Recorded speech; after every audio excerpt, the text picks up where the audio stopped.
नमस्कार, मी संकेत आवटे. मार्केट जबरदस्त क्रॅश झालेलं आहे. नेमकं काय सुरू आहे मार्केटमध्ये? बरेच लोक आता पॅनिक सिच्युएशन मध्ये आहेत. इन डेप्थ सगळ्या गोष्टी सांगतोय.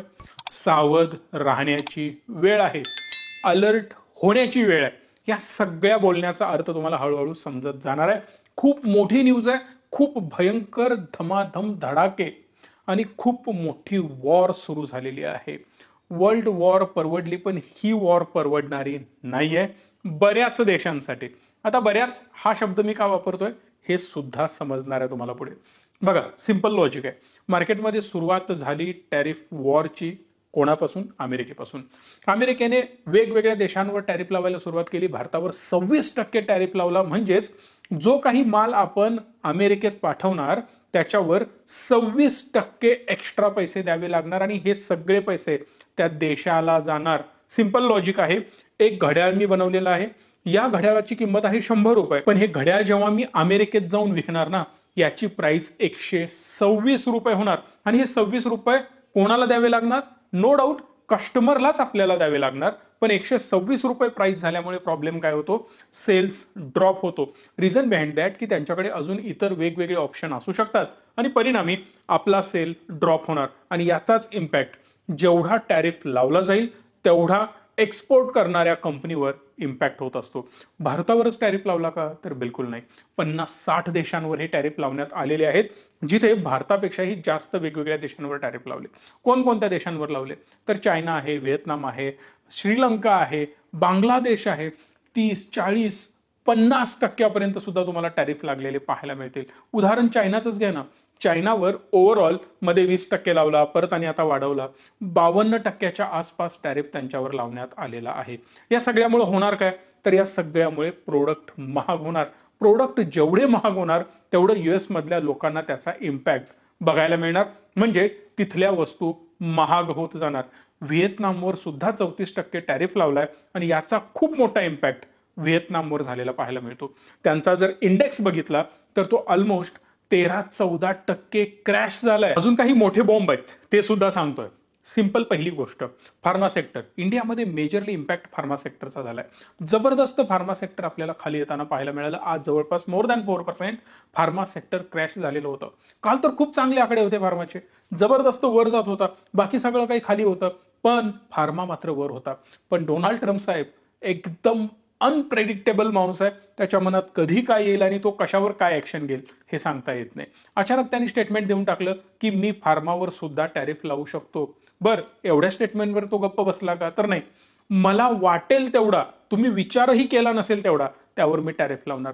आणि याचमुळे फार्मा सेक्टर आज आदळताना पाहायला मिळालं. बरं, एवढा छोटा बॉम्ब आहे का? तर नाही. याच्या पुढचा ठीकठाक बॉम्ब म्हणजे क्रूड ऑइल सुद्धा जोरदार घसरताना पाहायला मिळालं. मग क्रूड ऑइल खाली आल्यामुळे काही कंपन्या वर जातात, काही कंपन्या खाली जातात. तुम्ही म्हणाल एकतर वर जायला पाहिजे किंवा खाली जायला पाहिजे. सांगतो.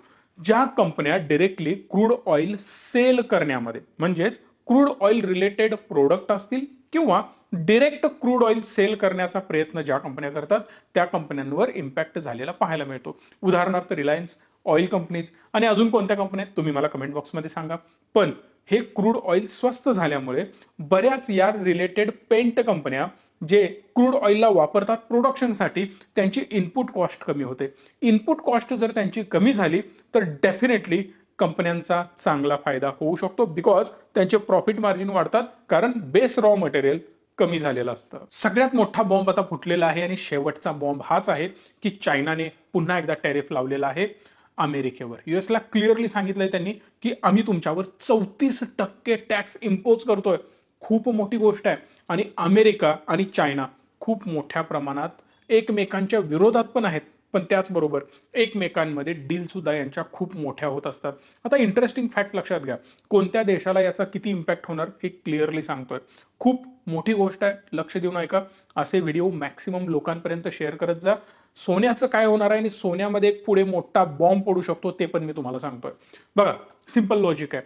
भारत आणि अमेरिकेमध्ये ट्रेड होत असतात, चायनामध्ये आणि अमेरिकेमध्ये सुद्धा ट्रेड होत असतात. अमेरिकेचं म्हणणं हे आहे की तुम्ही आमच्यासोबत बोलायला या, पण चायनाचं म्हणणं हे आहे की आम्ही बोलायला येतो, काहीच प्रॉब्लेम नाही, आपण डिस्कशन करू शकता, पण ते मानाचं डिस्कशन असायला पाहिजे, स्वाभिमानाचं डिस्कशन असायला पाहिजे, आदराने एकमेकांसोबत आपण बोललं पाहिजे. तुम्ही डायरेक्ट आमच्यावर टॅरिफ इम्पोज करता, आम्ही सुद्धा याला रिटॅलिएट करणार. आणि त्यांनी रिव्हर्स ऍक्शन त्यावर घेतली आणि डेफिनेटली त्यांच्यावर सुद्धा टॅरिफ लावलेला आहे. आता यामुळे काय होतं हे मी तुम्हाला सांगतो. चायनाला प्रचंड विरोध झाला, पण चायनाला विरोध झाल्यामुळे बऱ्याच कंपन्या व्हिएतनाममध्ये शिफ्ट झाल्या. व्हिएतनाममध्ये शिफ्ट आत्ता कुठे होत आहेत, सेटल होत आहेत ना होत आहेत. व्हिएतनाम त्यांच्या जीडीपीच्या 25% एक्सपोर्ट हा फक्त युएसला करतो. जर त्या एक्सपोर्टला मोठ्या प्रमाणात टॅक्स इम्पोज केला गेला 30% 35%, तर डेफिनेटली त्यांची कंप्लीट इकॉनॉमी कोलॅप्स होऊ शकते. मोठमोठे ब्रँड हे व्हिएतनाममध्ये सेटल झालेत. दुसरी महत्वाची गोष्ट, मॅक्सिमम त्यातले ब्रँड जे आहेत ते अमेरिकन आहेत. अमेरिकामध्ये अनेक प्रॉब्लेम आहेत, तिथं त्यांना मॅनपॉवर मिळत नाही, ती मॅनपॉवर स्वस्त मिळत नाही, बरेच रूल रेग्युलेशन आहेत, टॅक्सचे इश्यूज आहेत, अनेक प्रॉब्लेम असल्यामुळं सगळ्या गोष्टी स्मूथ, स्वस्त आणि कॉस्ट इफेक्टिव्ह होण्यासाठी अशा स्वस्त देशांमध्ये सेटअप केला जातो. किंवा भारताला सुद्धा त्याचमुळे जास्त मागणी आहे, कारण आपल्याकडे मॅनपॉवर जास्त आहे, सॅलरी कमी आहे, मॅन्युफॅक्चरिंग कॉस्ट कमीत होते आणि खूप जास्त रेस्ट्रिक्शन्स पण नाही आहेत. सेम व्हिएतनाममध्ये पण तेच झालं. पण कंपन्यांना आता खूप मोठा तोटा होऊ शकतो, कारण त्यांना परत तिथून आपला प्लांट शिफ्ट करावा लागू शकतो. कारण ऑलरेडी त्यांनी बिझनेस सेट केलेला आहे आणि तो झालेला सेट बिझनेस एकदा चायनामधून विस्कळीत झाला होता, परत एकदा विस्कळीत होईल आणि त्यामुळे खूप मोठी सप्लाय चेन डिस्टर्ब होणार आहे. ही झाली एक गोष्ट. आता या सगळ्याचा इम्पॅक्ट भारतावर काय होणार, तर $800 मिलियन इम्पोर्ट भारत अमेरिकेमधून करतो, बट एक्सपोर्ट जो करतो तो $8.7 बिलियन एक्सपोर्ट करतो. म्हणजेच इथं खूप जास्त प्रमाणात आपण त्यांना एक्सपोर्ट करतो. परिणामी आपण फायद्यामध्ये आहोत. पण पण पण आता प्रॉब्लेम हा आहे की आपण खूप जास्त स्ट्रगल करू शकतो का? जसं व्हिएतनाम जवळपास 25% त्यांच्या जीडीपी अवलंबून आहे, इनडायरेक्टली डिरेक्टली तुम्ही म्हणू शकता, अमेरिकेवर. तसं भारताची किती आहे? फक्त 2%. त्यामुळं मेजर इम्पॅक्ट भारतावर मला पर्सनली होताना दिसत नाहीये. अगेन, मी कुठल्याही प्रकारचं बाईंग सेलिंगचं रिकमेंडेशन देत नाहीये, जस्ट एज्युकेशन पर्पजसाठी ही सगळी इन्फॉर्मेशन मी तुमच्यासमोर मांडतोय. सो जो काही भारतामध्ये आता क्रॅश आपल्याला पाहायला मिळतो, एवढी जास्त घाबरण्याची गरज नाहीये, कारण नॅस्डॅक बघा, डाउजोन्स बघा, तुम्हाला 3-4% क्रॅश होतानाही पाहायला मिळाले. आणि हा क्रॅश इथंच थांबणारा नाहीये, कारण जेपी मॉर्गनच्या म्हणण्यानुसार 40% चान्सेस होते रेसेशनमध्ये युएस जाण्याचे, पण त्यांनी आता डायरेक्ट 20% त्याच्यामध्ये हाईप केली आहे आणि 60% आता चान्सेस दिसत आहेत अमेरिकेची इकॉनॉमी स्ट्रगल करण्याचे. यामुळे काय होऊ शकतं, अमेरिका रेसेशनमध्ये जाऊ शकतो आणि परिणामी हे रेसेशन खूप मोठ्या प्रमाणात स्टॅगफ्लेशनमध्ये कंट्रोल होऊ शकतं. आता त्याच्याबद्दल जास्त मी बोलणार नाही, पण ओव्हरऑल इंडियन मार्केटला याचा खूप जास्त धक्का बसेल आणि सगळं काही संपेल हे डोक्यातनं काढून टाका. पण जेवढे ग्लोबल क्रायसिस वाढत जाणार त्याचा इम्पॅक्ट मात्र आपल्या स्टॉक मार्केटवर होणारच आहे. ही एक गोष्ट. दुसरी महत्वाची गोष्ट, हे मोठमोठे हत्ती जेवढे भांडणार त्याचा खूप मोठा निगेटिव्ह इम्पॅक्ट आपल्यावर न होता त्याचा फायदा करून घेण्याची सुद्धा वेळ आपल्यावर येऊ शकते. कशी येऊ शकते? जसं मेक इन इंडिया थोडासा चांगल्या प्रमाणात पुढे जाताना आपल्याला बघायला मिळाला. China+1 ही कन्सेप्ट आली कधी, चायनाला विरोध झाल्यानंतर. मग हे दोघे भांडत बसतील, आपण बाजूला आपली ग्रोथ करून घेऊ शकतो. ही एक गोष्ट.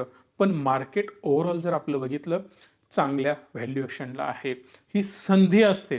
मी वारंवार या गोष्टी मार्केटच्या बद्दल तुम्हाला सांगत नाही, पण आता मी हक्कानी अधिकाराने सांगतोय की आत्ता वेळ आहे इन्व्हेस्ट करण्याची. बघा ना, सिंपल लॉजिक आहे. मार्केट आता बऱ्या प्रमाणात 14-15% खाली आलेलं आहे. आता 14-15% निफ्टी खाली आलाय, पण स्मॉल कॅप इंडेक्स 30%, 28%, 35% अशा प्रकारचा फॉल आपल्याला दिसतो. पण जर तो तिथून परत आहे त्या लेवलला गेला, मग तो उद्या जाईल, परवा जाईल, 6 महिन्यांनी जाईल, 1 वर्षांनी जाईल, 2 वर्षांनी जाईल, पण या काळात दरम्यानी तुम्हाला 60-70% रिटर्न मिळते.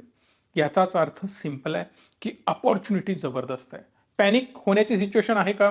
तर डेफिनेटली मार्केटसाठी आहे, पण ती आपल्यासाठी पॅनिक होण्याची सिच्युएशन आहे का? 100% नाही. आपल्यासाठी आनंदाचा क्षण आहे. सिंपल लॉजिक आहे. त्यामुळे आपण काय करणार, तर आता इन्व्हेस्ट करणार. कसं करणार? एसटीपी करा. डायरेक्ट पैसे इन्व्हेस्ट इक्विटीमध्ये करू नका. काय करायचं त्यासाठी? सिंपल, तुमचा फंड डेट फंडमध्ये पार्क करायचा, त्याला एसटीपी लावून द्यायची. रोज थोडे थोडे थोडे पैसे तुमचे ऍव्हरेज करत राहतात. जगात कोणालाही बॉटम माहिती नाही. सिंपल लँग्वेजमध्ये सांगतो, 200 रुपये किलो टोमॅटो आहे. आज तो तुम्हाला 50 रुपयांनी मिळतोय. परत तो कधी ना कधी 200 रुपयाला जाणारच आहे, म्हणून आपण एक्स्ट्रा घेऊन ठेवतो. पण परत तो 30 रुपयाला झाला तर आपण रडत बसायची गरज नाहीये. ऑलरेडी मला 200 रुपयांचा माल 50 रुपयांनी मिळालेला आहे. मी पण तेच करणार आहे. मी फक्त बाय करून ठेवलं. आता मला हे करायचं आहे, एसटीपी करत राहायचं आहे. म्हणजे ते सुद्धा 50चा माल 30ला आल्यानंतर सुद्धा दुःख व्हायचं काम नाही. यासाठी कुठलीही तुम्हाला आमची मदत लागत असेल, हा नंबर आहे, डिस्क्रिप्शनमध्ये नंबर आहे, कॉल करा. पण ही संधी सोडू नका. मार्केट खूप चांगल्या प्रकारे तुम्हाला रिवॉर्ड देऊ शकतो. फक्त मार्केट पडल्यानंतर पॅनिक व्हायचं नाही, एवढं फक्त तुम्ही डोक्यात ठेवा. आणि हे जर तुम्ही केलं तर डेफिनेटली मार्केट खूप मोठ्या प्रमाणात तुम्हाला रिवॉर्ड देईल. आता मार्केटमध्ये पॅनिक हा थोड्या महिन्यांसाठी राहू शकतो, पण हेच तुमचे पैसे 120, 130, 150 दिवसांसाठी ऍव्हरेज करत राहा. कारण जेवढी चांगली संधी आपल्याला मिळते, म्हणजे मार्केट जर डाऊन होत असेल, ऍव्हरेज होतच राहणार आहे. मार्केट रेंज बाउंड राहिलं, ऍव्हरेज होतच राहणार आहे. मार्केट वर जायला लागलं तरी थोडे थोडे थोडे पैसे ऍव्हरेज करत जात आहे. याचाच अर्थ सिंपल आहे की काहीही करून मार्केट वर गेल्यानंतर मला पैसे मिळणार आहेत. सो ही अपॉर्च्युनिटी सोडायची नाही, हे हक्काने सांगतोय. आणि हे वारंवार मी सांगत नाही. जेव्हा अशी संधी मिळते ना, तेव्हाच मी तुम्हाला सांगतोय. हार्डली मला वाटतं युट्यूब जेव्हापासून मी सुरू केलंय, गेल्या 10 वर्षापासून, हे मी 4थ्यांदा सांगतोय. याच्यापेक्षा जास्त मी कधीही सांगितलेलं नाही, आठवून बघा. आणि शेवटी विषय येतो गोल्डचा. गोल्डमध्ये सगळ्यात मेजर इश्यू आता आपल्याला पाहायला मिळू शकतो, कारण गोल्ड ओव्हर प्राइस्ड होऊ शकतो. गोल्ड इयर ऑन इयर कधीही तुम्हाला 25-30% रिटर्न जनरेट करत नाही. गोल्डची हिस्ट्री ही सांगते की एक one of the fastest growth येते आणि त्यानंतर परत गोल्डचे रिटर्न स्लो डाऊन होतात, ड्रॉप होतात आणि त्याचा इम्पॅक्ट ओव्हरऑल त्याच्या रिटर्नवर होतो. सोप्या भाषेत सांगतो, 25% गोल्डमध्ये ग्रोथ झाली एका वर्षात 25%, पण येणारी पुढची 1 वर्ष, 2 वर्ष, 3 वर्ष, 4 वर्ष किंवा 5 वर्ष सुद्धा तो रेंज बाउंड राहतो, डाऊन जातो किंवा डाऊन अप, डाऊन अप असं काहीच तो करत राहतो. परिणामी तुमचे जे 25% रिटर्न होते ते ऍव्हरेज आउट होतात आणि अगेन 8-10% दरम्यान येऊन पडतात. सेम सिच्युएशन गोल्डचे आता होऊ शकते. पॅनिक आहे, एक शार्प अपमूव्ह येऊ शकते गोल्डमध्ये, पण त्यानंतर खूप सावध राहणं गरजेचं आहे. कारण एकदा तर तुम्ही टोकावर अडकलात तर तुम्हाला 2-4 वर्ष त्यामध्ये अडकून बसावं लागेल. कारण आपल्याला लॉसमध्ये बाहेर पडायची सवय नसते, कारण आपण स्वाभिमानी, मला तर प्रॉफिटच पाहिजे प्रत्येक गोष्टीत, हे पॉसिबल नसतं. त्यामुळे सावध राहा. गोल्डचं अक्युम्युलेशन सगळ्यात जास्त कोणी केलंय माहित आहे? अमेरिकेने केलंय. 8,000 टन सोनं त्यांच्याकडे आहे. भारताकडे 800 टन, 10 पटीनं जास्त सोनं त्यांच्याकडे आहे. कम्प्लीट डॉमिनन्स मार्केटवर गोल्डच्या त्यांचाच आहे. छोट्या मोठ्या लेवलला जरी त्यांनी सेलिंग करायला सुरुवात केली ना, तर 100% इम्पॅक्ट आपल्या ओव्हरऑल गोल्डच्या रेटवर होऊ शकतो. मॅन्युप्युलेट करू शकतात ते, आणि ती वेळ त्यांच्यावर येऊ शकते. रिझन बिहाइंड दॅट की इकॉनॉमी वीक झाली आहे. जेवढी इकॉनॉमी त्यांची वीक होत जाणार तेवढी पैशाची गरज पडणार. जसं चायनाने स्टिम्युलस पॅकेज दिलं, भारताने PLI स्कीम राबवल्या, तशाच काहीशा स्कीम अमेरिकेला पण राबवाव्या लागणार आणि त्यासाठी पैशाची गरज पडणार आहे. आता यावर खूप जास्त मी रिसर्च केलाय, तर आता इथं मांडत बसणार नाही. पण हा व्हिडिओ मॅक्सिमम लोकांपर्यंत शेअर करा, लाईक करा आणि हो, गुंतवणूक करायला विसरू नका. नंबर आहे डिस्क्रिप्शन मध्ये पण आहे. धन्यवाद. Stay tune and stay positive.